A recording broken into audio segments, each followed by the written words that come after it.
nagulo na ang mga Romualdez at Marcos, nagkagulo na ng Senado, all the institutions in government are now dysfunctional.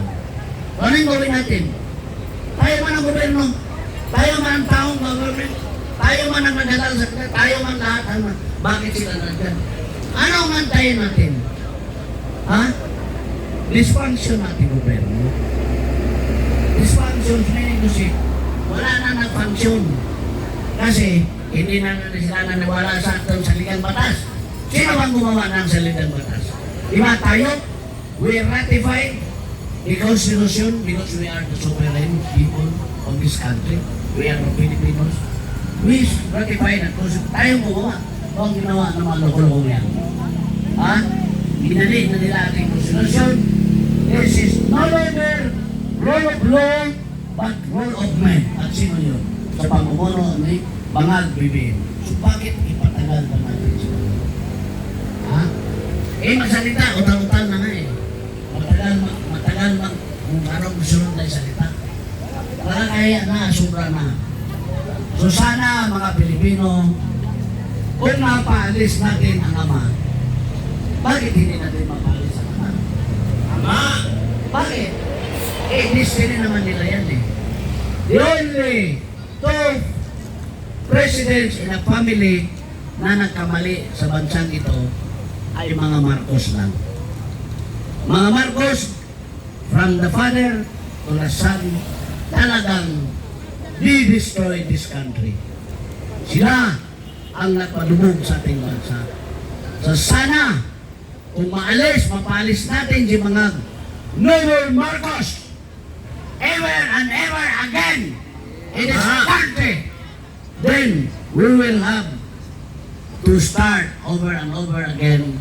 Ayusin natin ang bansa natin with the leadership of what we believe si Inday Sara na isang lahing Duterte na magpapatino sa ating bansa, ituloy yung pinag-umpisan ni Tatay Digong na sinira ni anak na Marcos na pangako. So yun lang ang ibigay ko sa iyo. Isunod mo na yung sino magsalita, ikaw na naman. Yes. Sino po ang gustong magsalita? Pero hinayaan nila si NBI Director Matibag na maglatag ng kanyang PowerPoint doon. Diba nakikita natin na kung ano talaga ang administrasyon ngayon. Kaya mga kasama, tulad ng mga kasama ko dito, araw-araw, gabi-gabi, yung ibang nagtatampo sa akin, nagagalit sa akin, kung ano po ang command ni Tatay Rani, yun lamang po ang ginagawa ko. Dahil as namumuno po dito na si Tatay Rani at si Kong Mike, ay kung ano po ang ibinababa sa akin, yun lamang po ay sinusunod ko. Sa panahon ito, kailangan po magkaisa tayo. Wala naman pong perpekto na taong na nakatayo dito. Lahat po tayo ay hindi perpekto. Pero, perpekto nga ang pangalan. Pero hindi perpekto. Pero, ang nais ko lang po, kasi pag nandyan yung respeto natin sa isa't isa, yan ay matatapos at sasama-sama tayo na harapin ang problema ng bayang ito. Ako noon sa Leyte, tinuruan ako ano magandang hapon. Maulpay. Hindi ako. Dalawa. Okay. Pero, mauyak na hapon. Nawalan ako, mauyak. Maayong hapon. Mauyak, maulpay. Ako ang Hiyana Manila, taga-Eastern Visayas ako, Tagluman. Ako, kapit-bahay pa ako ni Martin Valdez, nagkaduguera, nayakan ko na ito muna. Inilaban na ito. Ako, pinalikamot ko, may nga nila ko yung impeachment ni Vice President Sara. Sinaglag ko lupa ko kasi waray na income, walang income na. Talo, Siya lang lupa ko, makapamasahe na sa aeroplano, makapunta ko dito. Sa laban na ito, ipaglalaban ko, si Duterte. Yes! Oh. Duterte! Presidente! Presidente natin! Duterte! Duterte! Duterte! Duterte! Alam niyo si Bongbong Marcos. Si Bongbong Marcos, talagang iba na ang isip. Iba na ang nasa utak niya. Ano ang nasa utak niya? Kaya tayo, Luzon, Visayas, Mindanao, magkaisa tayo. Ha? Pangag na talaga. Wala na tayo maasahan. Kung hindi tayo magkakaisa, kawawa yung mga bata. Ako may anak ako, may ako ako. Kadugo ko pa siya. Dapat na, hindi na siya magtagal. Ako, mangkukulam ako. Oh, mangkukulam talaga ako. Ang dami na akong kinulam. Pwede pa kulam si Bongbong! Tawag na kulang. Tumatagal pa, dahil pinakurusahan ka. Dito malag? Kaya ito, rally natin ito. Ako, bisan tagatagluhan ni Bongbong. Di ba tagatagluhan ni Bongbong? Di ba dito waray? Di ba hindi ba ito waray? Hindi ba dito waray? Makataka Manila, ito na Romanes, nasigat yung nakatagluhan. Pag pinalupit, pag pinagawa, ang during kahulan ng mundo ito. Ano, wala nga ko naman, sini sa sigat ko. Isus, sabi mo nga ni uno ko, ganda, puro kawat na kanira ni Nuno, nakaw doon. Kawat, trillion, noon million para ngayon, trillion. Ay, hindi. Maasahan pa ba natin na si Bongbong? Ha? Kukulamin ko na yan. Please! Bongbong, bibigyan. Ha? Kung hindi ka magbabago. Oh. Magnanakaw si Bongbong! Kaya ako, hindi ko biro, talagang ako, marami na talaga akong pinanalangin. Ang mga nag-torture sa akin noon ng mga bise, ay nalaktit lang ako ng bise. Naging administer nga ako sa Marcos noon, pero hindi ako nag-rebelde.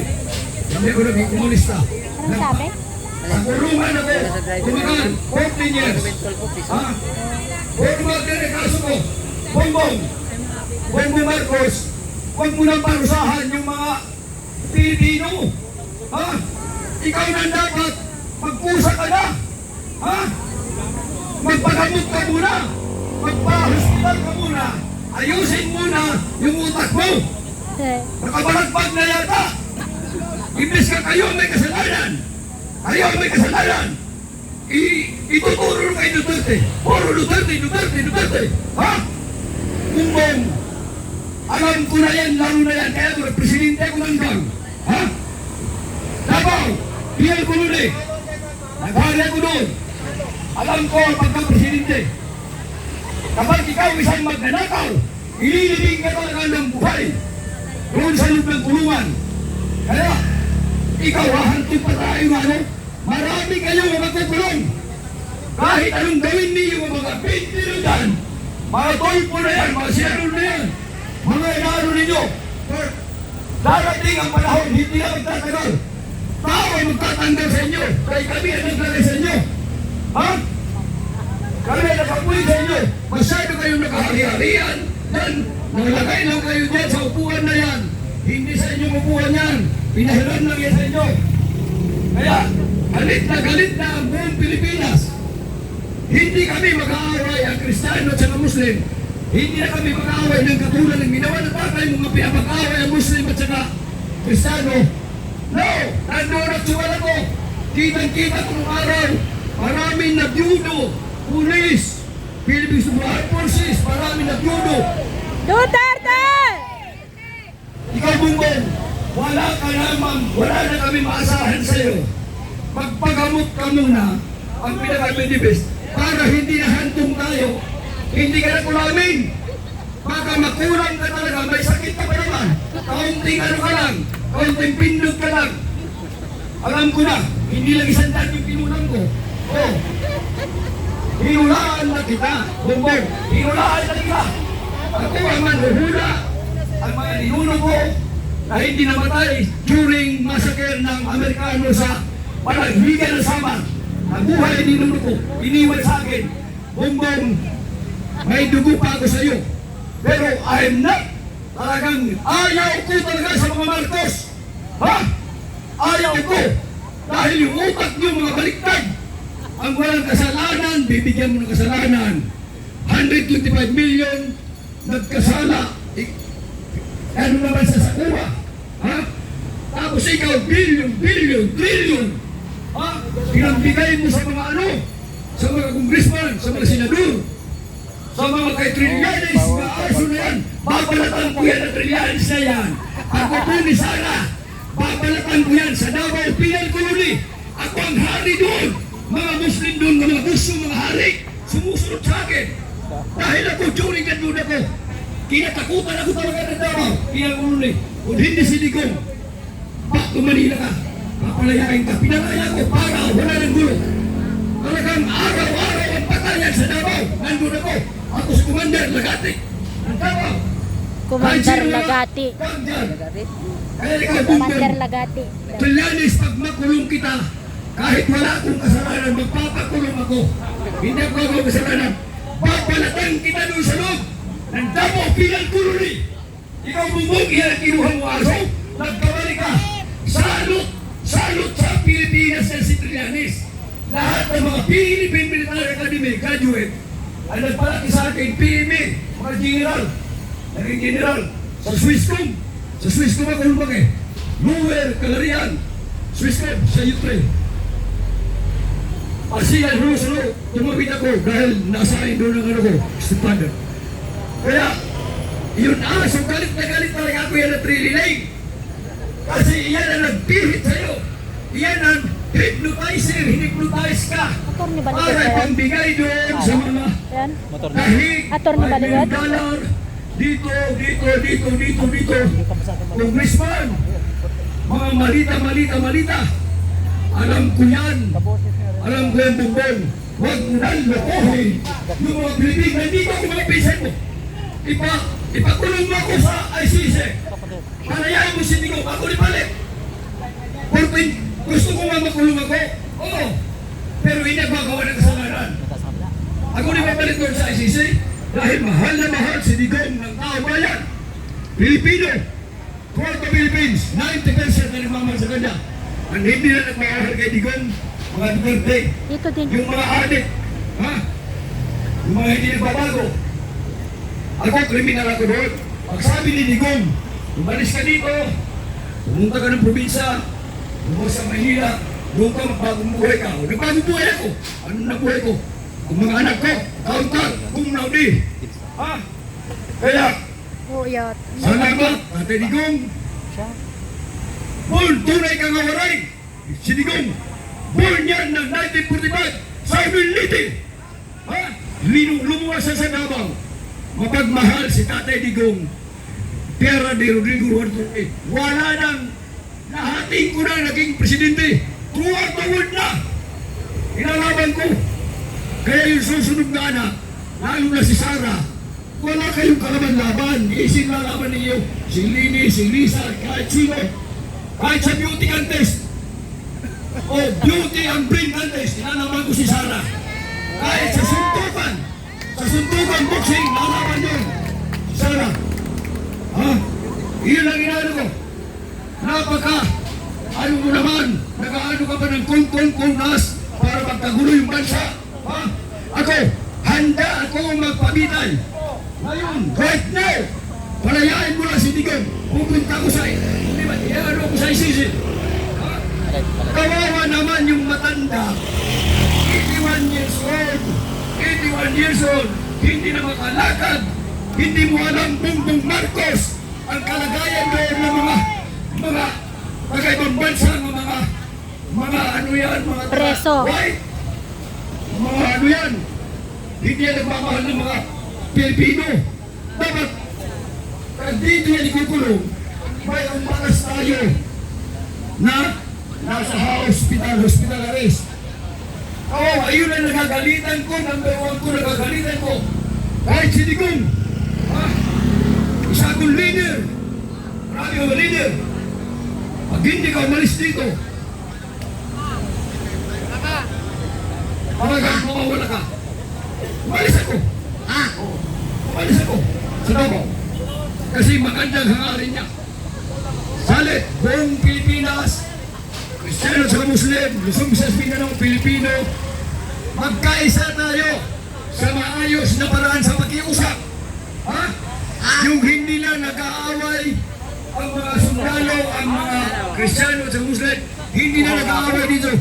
Kawawa na nga tayo, tapos mag-aaway-aaway pa tayo. Kailangan makikiusap tayo, magdadala tayo kung nagdala ng kandila si Kuri noong araw. Kahit anong dalhin natin sa atin, kaya wala naman tayong pera na bibili kandila. Kahit susunod kami. Basta pupunuin namin Metro Manila Bungbong.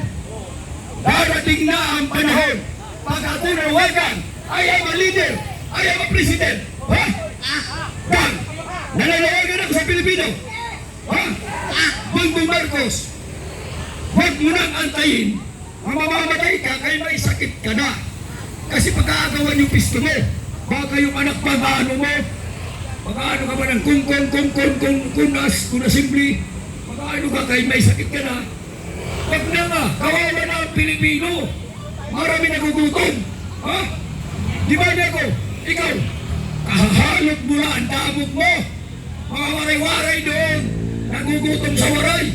Kung talaga tunay ka mawaray, ikaw, Martin, waray ka, sabi mo, kugusman ka, sa pernasyon ka nagluban, dapat ilibre mo yung kababayan mo, ilibre mo lang yung fertilizer. Ikakarat mo, bilyon-bilyon. Martin Romandes, ikaw mo. Sir, dito karap. Maraming tao dito. Visayas, Mindanao. 2 tao lang dyan. Ilibre mo ang agriculture. Yun ang importante, ilibre